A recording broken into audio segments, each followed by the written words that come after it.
दोस्तों ये बजाज फिनसर्व का ईएमआई नेटवर्क कार्ड एक डिफरेंट काइंड ऑफ कार्ड है। इसके बारे में एक यूनिक फीचर बताने वाला हूँ, प्लस आज डिस्कस करेंगे इसके सारी एलिजिबिलिटी एंड फीचर्स। सो नमस्कार दोस्तों, एक बार आपका फिर से बहुत बहुत स्वागत है क्रेडिट एक्सप्लोरर चैनल। और चलिए आज रिव्यू करते हैं Bajaj Finserv EMI network card को।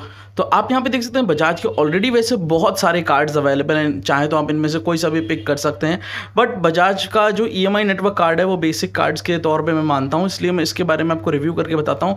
बाकी आप अलग अलग और भी इनके कार्ड्स हैं जो आप अपनी स्क्रीन पर लिस्टेड देख सकते हैं, उनके लिए भी अप्लाई कर सकते हैं, ऐसी कोई दिक्कत की बात नहीं है। तो यहाँ पे जो हम बात करने वाले हैं that is EMI network card. इसका एक बहुत ही बढ़िया बेनिफिट मिलता है आपको देखने को, that is no cost EMI throughout the year. कोई ऑफर की जरूरत नहीं है, इसमें हमेशा ऑफर ही रहता है, समझ लीजिए। इसका मतलब बेसिक फीचर है नो कॉस्ट ईएमआई और लिमिट मिलती है अप टू 4 लाख, और ये ऑलमोस्ट प्री अप्रूव लोन की तरह काम करता है। एंड इसके लिए आप ऑफलाइन या ऑनलाइन दोनों जगह अप्लाई कर सकते हैं। That's a really good thing. यह चीज और है इस कार्ड की बट इसके अंदर लिमिट एनहांसमेंट बहुत इजीली जल्दी हो जाता है, कारण क्योंकि बजाज फिनसर्व एक खुद में ही एनबीएफसी है, तो लिमिट देने में ना इनको कोई ज़्यादा प्रॉब्लम नहीं होती।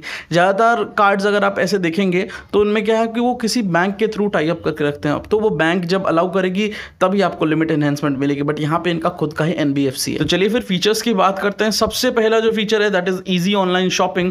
कहने का अर्थ ये होता है कि आपको यहाँ पे नो कॉस्ट ईएमआई पूरे थ्रू आउट द ईयर, मतलब पूरे के पूरे 12 महीने आपको नो कॉस्ट ईएमआई पे प्रोडक्ट्स देखने को मिल जाते हैं बजाज फिनसर्व कार्ड की हेल्प के through. So that's really a good thing, जो कि मुझे पर्सनली इसका ना बहुत यूनिक और बेहतरीन फीचर मिलता है। क्योंकि जैसे अगर आप दूसरे बैंक्स की बात करते हैं तो वहाँ पे आपको कुछ कॉस्ट देना ही पड़ता है, और बहुत कम बार आपको नो कॉस्ट ईएमआई का ऑफर मिलता है। कुछ कुछ पे हमेशा रहता है, कुछ कुछ पे आपको देना पड़ते हैं चार्जेस।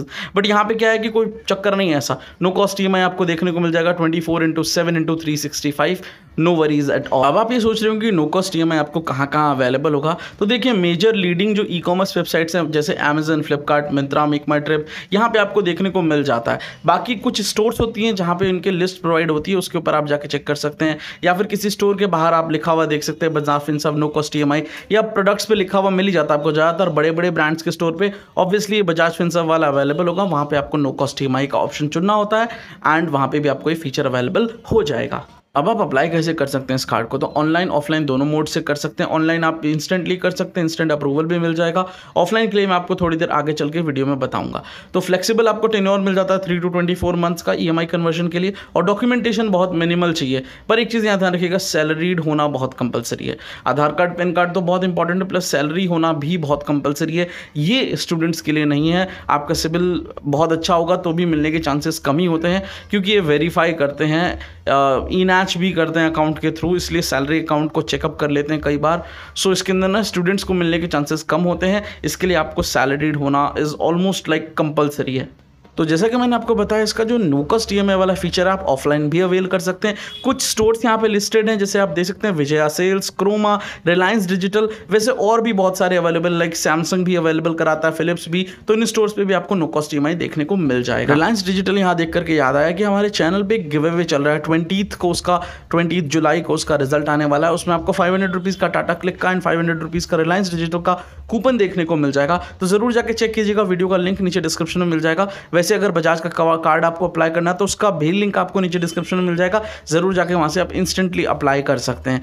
तो गिव अवे में पार्टिसिपेट करना बिल्कुल मत भूलिएगा, नीचे डिस्क्रिप्शन में लिंक है शॉर्ट्स वीडियो का, जाके उसको चेक कीजिए, कैसे पार्टिसिपेट करना है सब कुछ बताया गया है, और पार्टिसिपेट कीजिए और खुद को जीतने के लिए एलिजिबल बनाइए। चलिए अब कंटिन्यू करते हैं हमारे मेन टॉपिक पे। तो यहाँ पे आपको ईज ऑफ एक्सेस भी देखने को मिलता है, दैट इज की जो इनका एप्लीकेशन है बजाज फिनसर्व का, उसके थ्रू आप कार्ड को कंट्रोल कर सकते हैं, और वहाँ पे आप चीज़ें भी अच्छे से देख सकते हैं। अपने कार्ड के बारे में जो भी इन्फॉर्मेशन है सब कुछ वहाँ अवेलेबल है, और फोरक्लोजर चार्जेस बिल्कुल जीरो हैं, अनलाइक लोन्स जिसमें कि आपको अगर फोरक्लोजर कराना पड़ता है। मान लीजिए आपने किसी प्रोडक्ट को ईएमआई पे परचेज किया, फिर अगर आपको फोरक्लोजर मतलब समय से पहले अगर क्लोज कराना है उस लोन को, ईएमआई को एक्स्ट्रा पैसे दे करके, तो आपको और एक्स्ट्रा 2 to 5% का एक्स्ट्रा चार्ज देना पड़ता है। यहाँ पे ऐसा कुछ भी नहीं है। तो चलिए अब बात करते हैं कि Bajaj Finserv EMI network card को अप्लाई कैसे करना है। तो सिंपल सी चीज़, अगर आप ऑफलाइन अप्लाई करना चाहते हैं, ऑनलाइन के लिए तो आप यहाँ पे आकर के डायरेक्टली अप्लाई नाउ पे क्लिक करके अप्लाई कर सकते हैं। ऑफलाइन के लिए आपको किसी भी नियर बाय पार्टनर स्टोर पे जाना होगा, आप ऑनलाइन सर्च करेंगे ईजिली मिल जाएगा आपको। वहाँ पे अपना फेवरेट प्रोडक्ट चुन लीजिए आप, और फिर उसके बाद में आप उनको रिक्वेस्ट कर सकते हैं कि आपको ईएमआई पे परचेस करना है बजाज वाले कार्ड के थ्रू। तो वो बजाज के कार्ड का एप्लीकेशन आपका रेडी कर देंगे, एंड देन आपका कार्ड कुछ दिनों में अप्रूव होकर आपके पास आ जाएगा। अब बात कर लेते हैं कुछ चार्जेस की जो इस कार्ड के थ्रू आपको देना पड़ेगा। तो सबसे पहले आपको जो फर्स्ट ज्वाइनिंग चार्ज देनी पड़ती है दैट इज़ 530। यहाँ पे सारे चार्जेस जीएसटी इंक्लूडेड है, तो आपको अलग से कुछ पे करने की ज़रूरत नहीं है। एड ऑन कार्ड आपको 199 में मिल जाएगा। कन्वीनियंस फी आपको 99 देना पड़ेगा जितनी भी बार आप ईएमआई में कोई भी प्रोडक्ट लेंगे। एंड जो शेड्यूल ऑफ चार्जेस है, जो एक्स्ट्रा चार्जेस एंड फीसेस लग रही है, सब कुछ यहाँ पे लिस्टेड है। आप आके इनकी वेबसाइट पे खुद चेक कर सकते हैं, लिंक मैं आपको नीचे डिस्क्रिप्शन में दे दूंगा। एक यहाँ पे इंपॉर्टेंट चीज़ और है, अगर आप ई मैंडेट कुछ इन बैंकों के थ्रू कराते हैं जो यहाँ पे लिस्टेड है, तो उसके लिए आपको 118 रुपीज़ एक्स्ट्रा देने पड़ेंगे। बाकी अगर एसबीआई, आईसीआईसीआई और ये कुछ बैंक है तो उन पे आपको नहीं देना पड़ेगा, बट ये लिस्टेड बैंक्स पे आपको देने पड़ेंगे, तो ये चीज़ ध्यान रखिएगा। बाकी इसमें कुछ स्पेशल बहुत ज़्यादा चार्जेस नहीं है, तो उसको आप इग्नोर भी कर सकते हैं।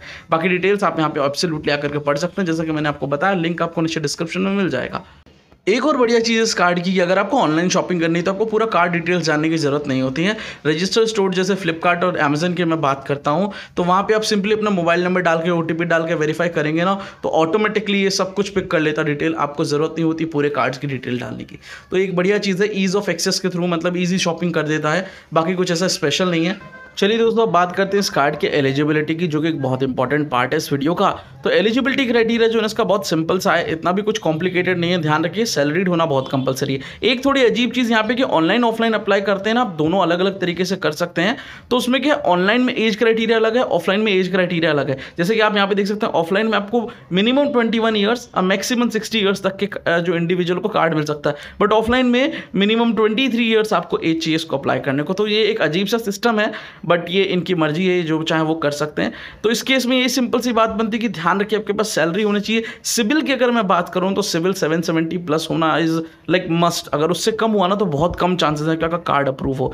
बेसिक डॉक्यूमेंटेशन चाहिए होती है, आधार कार्ड, पैन कार्ड, एक कैंसिल चेक, ईसीएस करने के लिए, ई नाच करने के लिए, है ना। ये चीज़ ध्यान रखिएगा। मैंने आपको बैंक की लिस्ट बता दी है जिसमें कि आपको 118 रुपीज़ चार्ज देने पड़ेंगे, और जो मोस्ट पॉपुलर बैंक है, बड़े बैंक है, उनमें कोई चार्जेस नहीं लगते हैं आपको ऐसे। तो मैं आपको रिकमेंड तो यही करूंगा भाई, ऑनलाइन अप्लाई कीजिए। ऑफलाइन अप्लाई करने का तो कोई मतलब बनता ही नहीं है ना। 23 ईयर्स रिक्वायर्ड भी चाहिए, 21 ईयर ऑनलाइन में इज़ ओके। एंड आप यहाँ पे मैं एक बहुत इंपॉर्टेंट चीज़ आपको पढ़ा देता हूँ, दैट इज़ यहाँ पे स्टूडेंट्स अप्लाई नहीं कर सकते। ये चीज़ मैं यहाँ पे मेंशन करने के लिए ले आया हूँ। आप देख सकते हैं यहाँ पे no students can not apply, यहाँ पे साफ साफ लिखा हुआ है। तो ये चीज़ ध्यान रखिएगा, रेगुलर सैलरीड इनकम वालों के लिए ही है। आप बिना मतलब अप्लाई करके ट्राई मत ही कीजिए, क्योंकि बिना मतलब आपके सिविल पे इम्पैक्ट पड़ जाएगा। एंड जब आप सैलरी ले रहे हो तो एब्सोल्युटली आप अप्लाई कर सकते हैं। एंड एक आरबीएल का कार्ड आता है, अगर आपके पास आरबीएल बैंक के से कोई अच्छा रिलेशन है तो आप आरबीएल बजाज फिनसर्व कार्ड ले सकते हैं। उस पर भी कुछ हद तक आपको ये फीचर्स देखने को मिलते हैं और वो इजीली अप्रूव भी हो जाएगा। तो एक वो चीज़ देखने को बन जाती है। तो आई गेस मैंने आपको सब कुछ एक्सप्लेन कर दिया इस कार्ड के बारे में। फिर भी अगर कोई क्वेरी है तो नीचे कमेंट बॉक्स में आप लिख सकते हैं, मैं उसका 100% रिप्लाई देने वाला हूँ। एंड गिव अवे में पार्टिसिपेट करना बिल्कुल मत भूलिएगा। लिंक नीचे डिस्क्रिप्शन में, इस कार्ड को अप्लाई करने का भी लिंक नीचे डिस्क्रिप्शन में है। That's all, thank you and subscribe.